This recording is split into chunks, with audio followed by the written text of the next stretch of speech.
Bienvenue sur l'espace d'exposition du Massat. Les objets qu'on voit ici sont seulement une partie des collections du musée et ils nous emmèneront du Paléolithique au monde romain.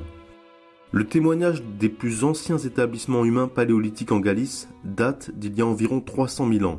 Ces petites communautés nomades vivaient de la chasse et de la cueillette. Ils fabriquaient des outils de pierre taillés comme des bifaces et des pointes auriennes. De nombreux exemples de ces ustensiles sont apparus à l'embouchure du fleuve Minho. Le néolithique commence 5000 ans avant Jésus-Christ, époque où on utilise déjà la pierre polie et dont sa manifestation la plus importante est le mégalithisme, première architecture monumentale, des dolmens et des tumulus. Après le néolithique, on change la pierre par le métal. Dans la vitrine suivante, il y a une hache de l'âge du bronze. L'âge de bronze est suivi par l'âge de fer, moment de l'apparition de la culture du castro. La culture de castrum va du 8e siècle avant Jésus-Christ au 2e siècle après Jésus-Christ, bien que certains villages sont encore habités jusqu'au 5e siècle après Jésus-Christ. L'économie reposait sur l'agriculture et l'élevage, mais aussi on chassait, pêchait, ramassait du fruit et du marisque.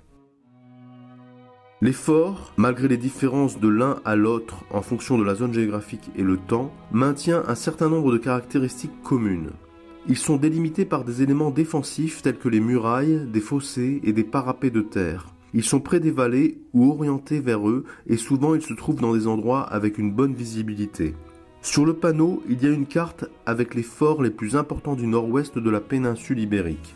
Si on continue, on verra entre les deux portes une photographie d'une maison avec une série de vitrines. Elle nous raconte comment les maisons étaient décorées, probablement influencées par l'importance du commerce de la région et par les différents statuts sociaux. Dans le cas de Santa Trega, il y a de nombreuses maisons ornementées à l'entrée, comme on peut le voir dans le fragment de pierre sculpté sur le côté gauche. Mais peut-être l'élément le plus frappant, ce sont des croix gammées, des représentations circulaires. Celle-ci est appelée rosacée. Dans le mur d'en face, il y a des autres exemples. Sur l'extrême gauche, il y a un triskel, appelé ainsi à cause de ses 3 bras. Les croix gammées représentent le soleil et les étoiles, mais peut-être ils sont aussi des symboles de famille ou servent à la sécurité de la maison. Continuez le voyage sur l'autre pièce.